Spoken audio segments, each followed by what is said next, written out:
Good morning, everybody. I'm Miguel, I'm UVA. And I'm Renee. and welcome to Signals in the Noise, a daily insight into trends in Florida's narrative landscape. Signals in the Noise takes a look at news articles, social media content, and other platforms to identify conversations, messages, and stories that reinforce ideas, beliefs, and values that we interact with every day. This allows us to identify the shape and color of how meaning is made in the landscape in which we're all organizing and communicating. This is what we call monitoring the narrative weather, and we are your resident meteorologists tracking everything. Each morning, we'll take you through the latest, where we cover stories of importance. Then we'll move to Hot Takes, where we look at viral content, and we'll wrap things up with On the Radar, a segment where we talk about real time stories that we're tracking. With that, let's get right into our first segment, The Latest.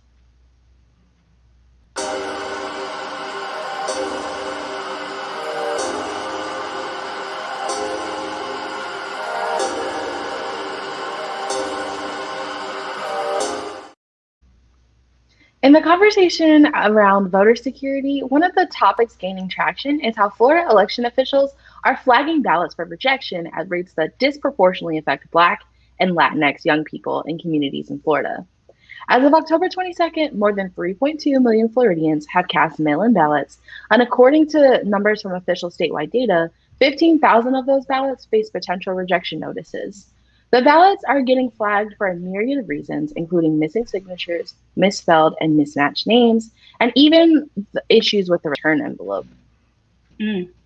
And according to an analysis published by the Miami Herald, in Miami Dade County, 0.48% of white voters, 0.86% of Latinx voters, and 1.2% of Black voters have had their mail ballots flagged by election officials as of October 22nd. In an investigative story by The Conversation, they found that registered Democrats have a greater rejection rate than Republicans, with the partisan difference of potential ballot rejections coming in at 0.07% in Florida.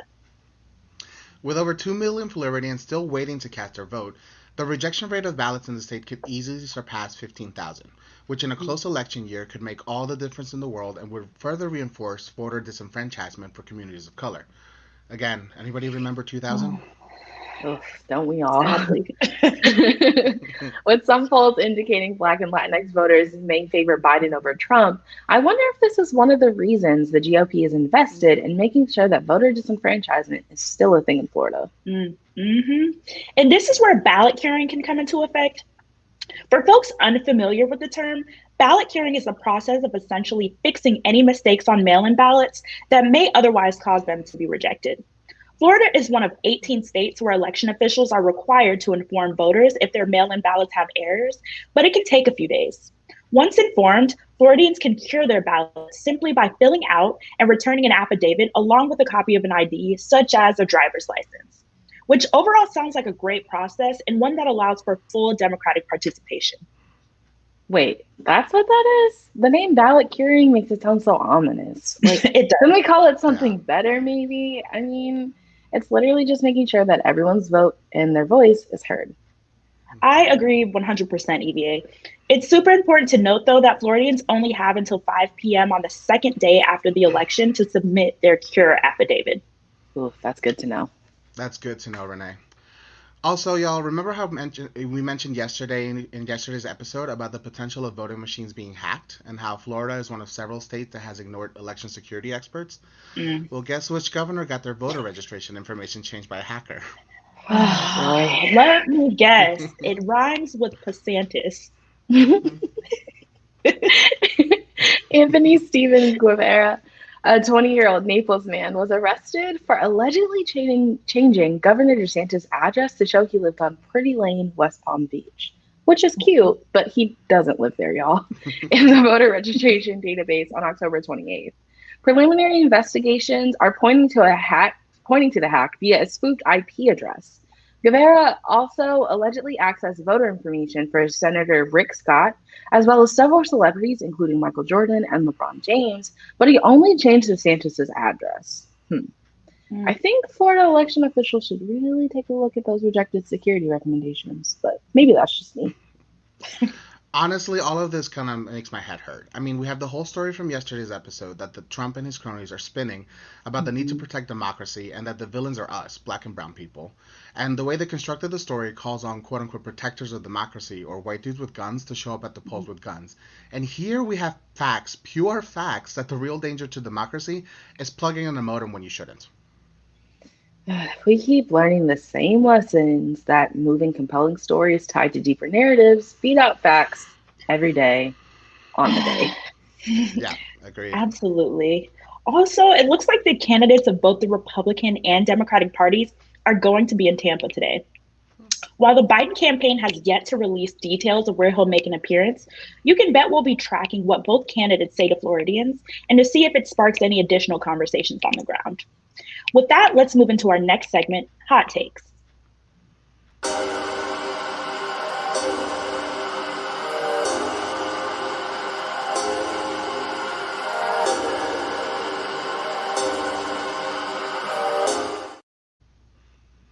Former New York Mayor and Trump lawyer Rudy Giuliani and Navy veteran Tony Bobulinski have been two of the key players in Trump's campaign pushing this year's election disinformation against the Bidens.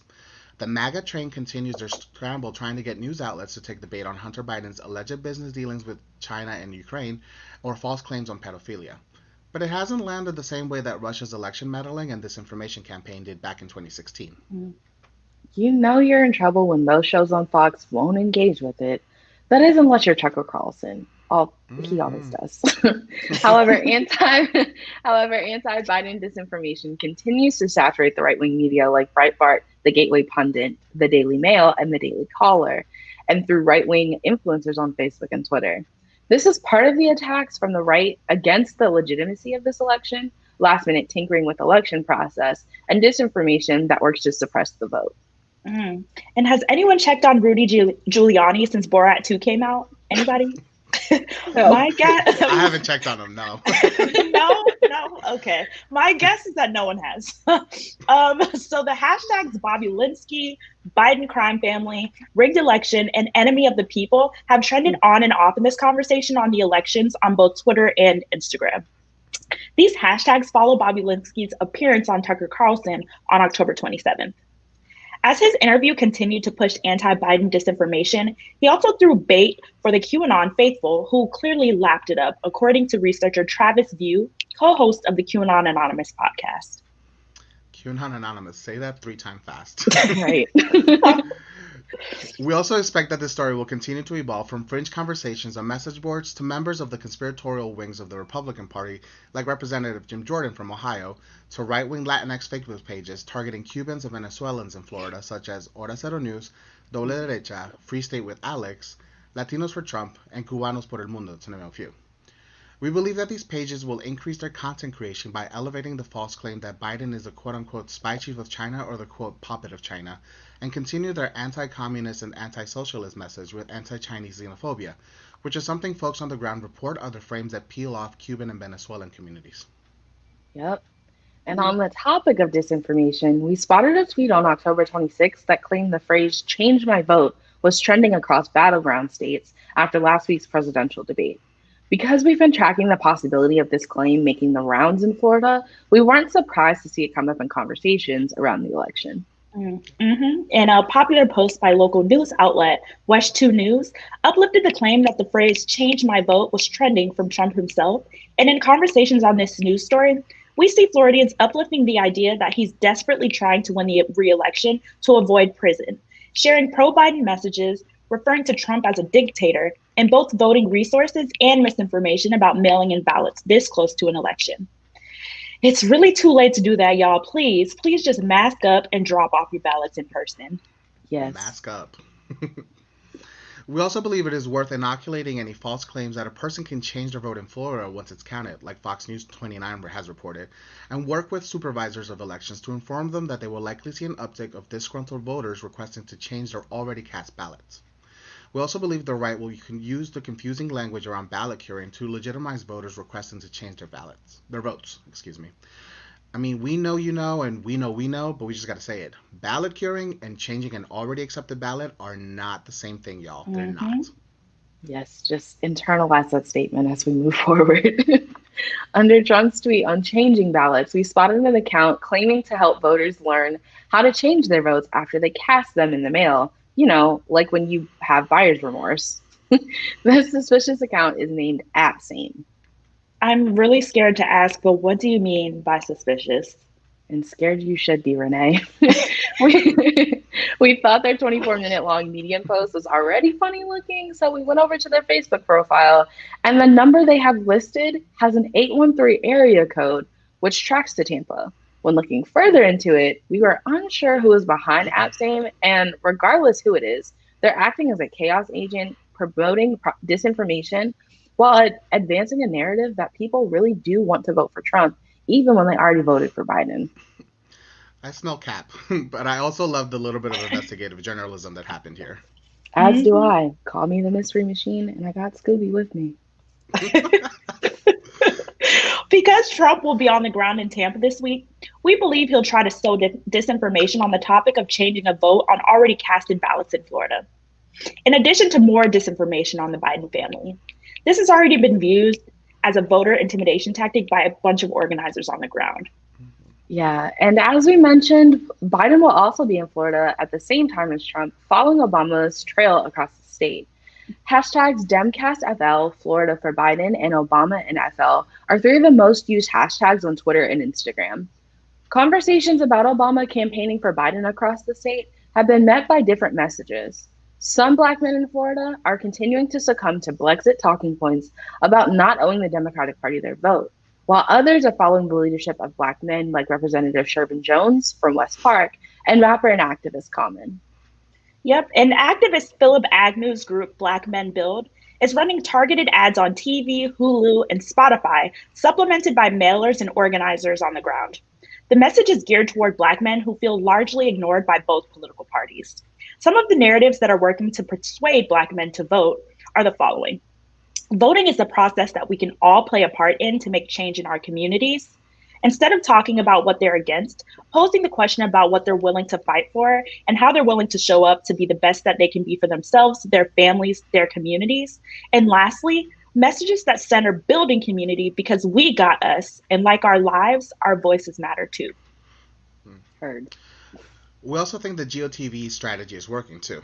Despite election officials rejecting twice as many ballots of Black and Latinx voters as white voters across Florida and other parts of the country, as of Wednesday, more than 67.1 million votes have been cast in the 2020 general election, with Black voters making up about 9% of that total, a proportion that is similar to the number of registered Black voters.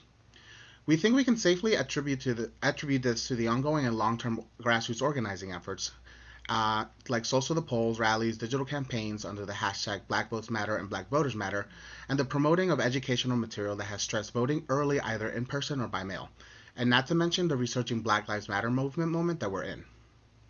With that, let's move on to our last segment, On the Radar.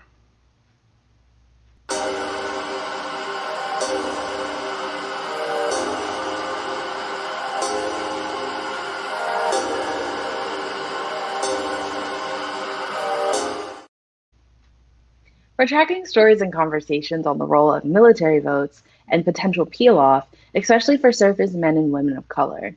We're continuing to also monitor elections-related content coming out of Duval, Broward, Seminole, and Alachua counties, especially as it relates to ballot curing.